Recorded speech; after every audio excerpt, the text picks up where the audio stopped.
In today's podcast, we will be looking at similar triangles. There are some properties that are specific to triangles that are not specific to other similar polygons. The first is the angle-angle similarity postulate. It states that if two angles of one triangle are congruent to two angles of another triangle, then the triangles are similar. One of the things we'll be looking at today is how can you tell if two triangles are similar. This is one way.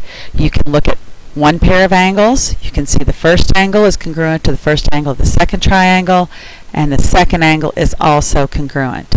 Now, because we had that old third angle theorem back when we were talking about congruence of triangles, you could also tell that the remaining angle is congruent as well. The next way to tell if two triangles are similar is side, side, side for similarity, or SSS, and then the little tilde. In words, it states that if three sides of one triangle are proportional to three sides of another triangle, then the triangles are similar. Notice in this particular theorem, we don't know anything about the angles. All we know about is the sides. And the way to tell if they're proportional is to set up the ratios and see if they're all equal to each other. Now, be sure when you do this that you set the ratios up with the shortest side to the shortest, the middle to the middle, and the longest to the longest. So in this case, the shortest side on, I'm going to call it triangle 1 and triangle 2. The shortest side on triangle 1 is 2. Its ratio to the shortest side on triangle 2 is 3. Then I go to the medium size side. The shortest side, or the medium side on triangle 1 is 4. The medium side on triangle 2 is 6. And then I go to the longest side. On triangle 1 it's 6. And on triangle 2 it is 9. Now, most of us can look at those and pretty well easily see that those are equivalent. 2/3 is 4/6. 4/6 does reduce to 2/3, so to 6/9. If not, you would have to check the cross products on each pair. So for example, 2/3 equals 4/6. We would do the cross products, get 12 and 12. So I know that those two ratios are proportional. And then I would try the 4 to 6 with the 6 to 9. Again, do the cross products, 36 and 36. I can see that these are equivalent, so that's a proportion. And then lastly, I would compare the 2/3 with the 6/9. And again, when we do the cross products, this time we end up with 18 and 18. But again, they are also still equivalent. That means that these two triangles would be similar by side, side, side similarity. The next theorem is side angle side for similarity, and it's very similar to side angle side for congruence. The difference is that the sides on the side of the angle do not have to be congruent to one another, but they do have to be proportional.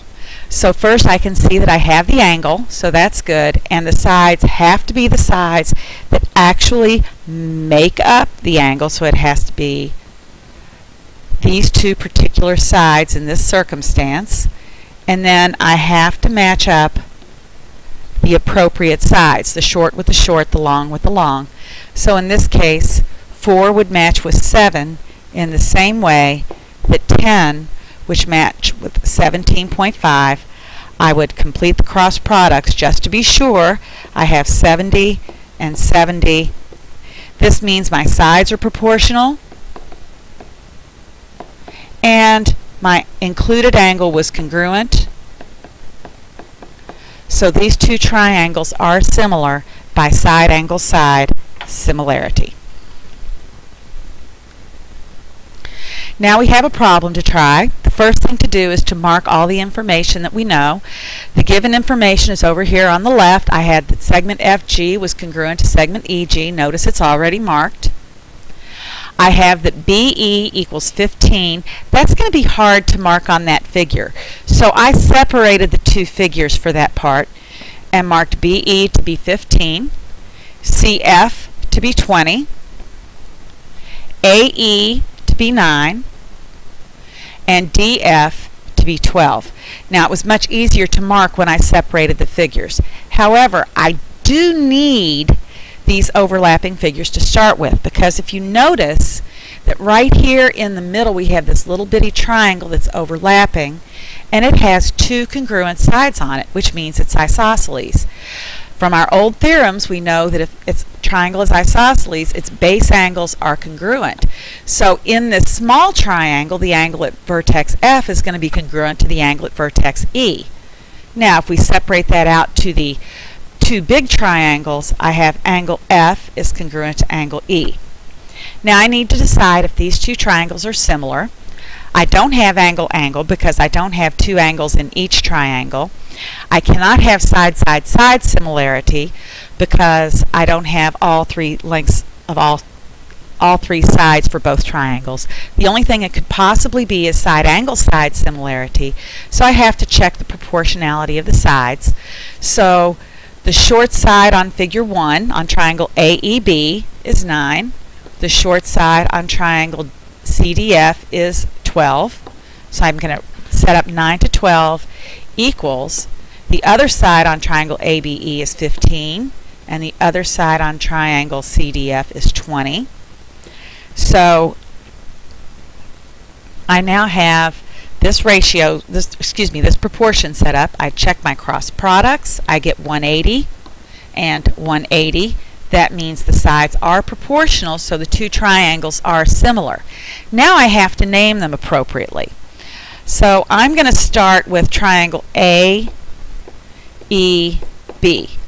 When I name the other triangle, I have to be sure to state the appropriate parts in the parts in the appropriate order.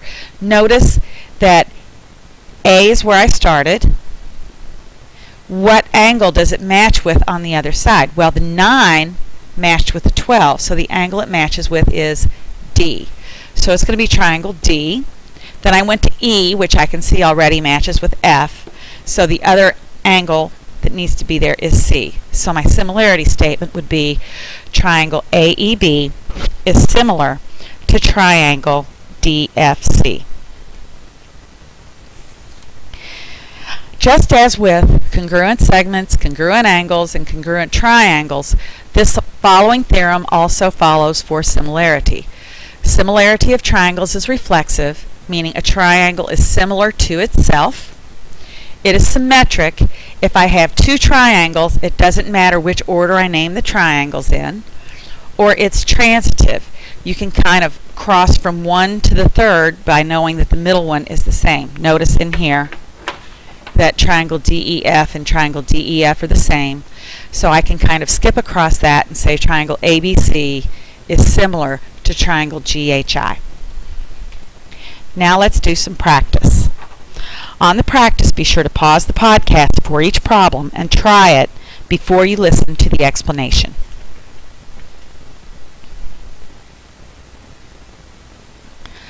On our first problem, the first thing we need to determine is, are the triangles even similar? Because we can't set up the proportions until we know that.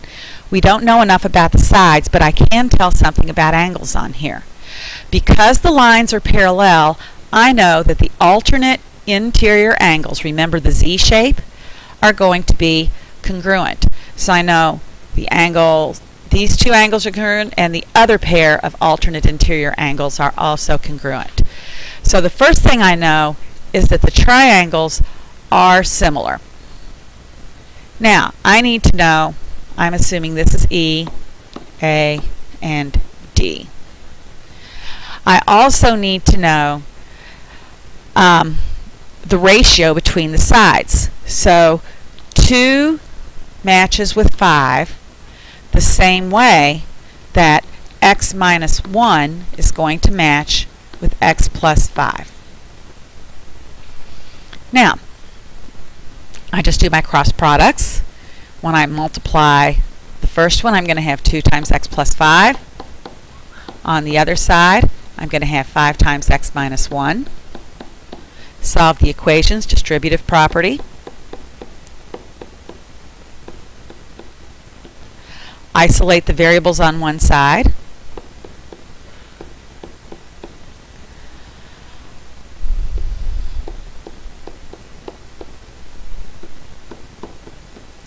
Notice this just gives me the value of x. It does not give me the lengths of the sides.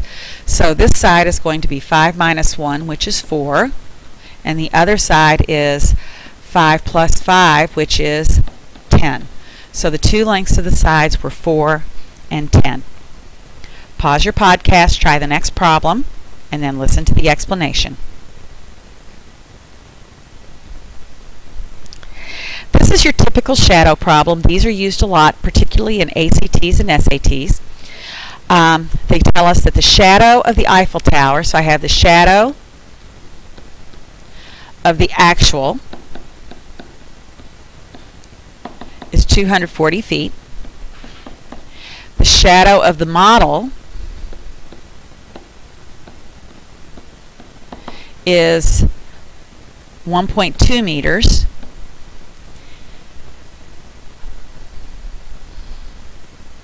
Oh no, the shadow is 0.9 meters. The model size is 1.2 meters, and I'm looking for the actual height of the Eiffel Tower. And that's what I don't know. So I need to set up my proportion. If I set up my first ratio as the shadow of the actual, which is 240 feet, over the shadow of the model, which is 0.9 meters, equals, now on my second ratio I have to keep the actual in the numerator because I have to line everything up appropriately. So this is just going to be x, and the size of the model was 1.2 meters. Now I'm going to solve it with cross products. When I multiply my diagonals, I'm going to get 0.9 meters times x equals 1.2 meters times 240 feet.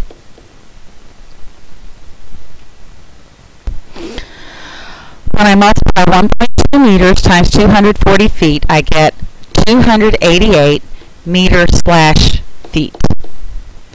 And the other side of my equation is 0.9 meters x. So to get x alone, I'm going to divide both sides by 0.9 meters.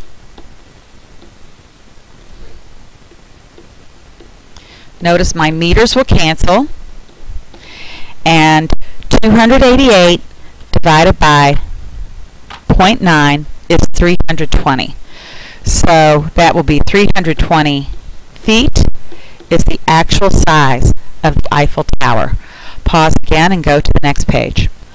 On our first proof, the first statement was given. Notice these are all the sides, and it's setting them all up as proportional. That meant my two triangles were similar by SSS similarity. Now, one of the things we know about similar triangles is that all the sides are proportional and all the corresponding angles are congruent. So that means angle E is congruent to angle H, and it's the definition of similar triangles. Moving on to the next proof. Notice what we start with. We started with a pair of sides that were proportional. I'm just going to mark those in a different color. DE and GH matched. EF and HI matched. And they also told us that angle E was congruent to angle H. This statement was given.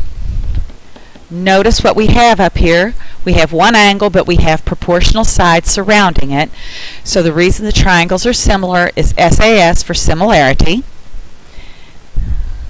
Then our triangles, our sides are going to be proportional because that's what similar triangles are. So that's definition of similar triangles. And then we have the last statement. And the last statement is just going to be what we were trying to prove. So it's EF times GI equals HI times DF. And all I did was the cross products. And we just call this a property of proportions.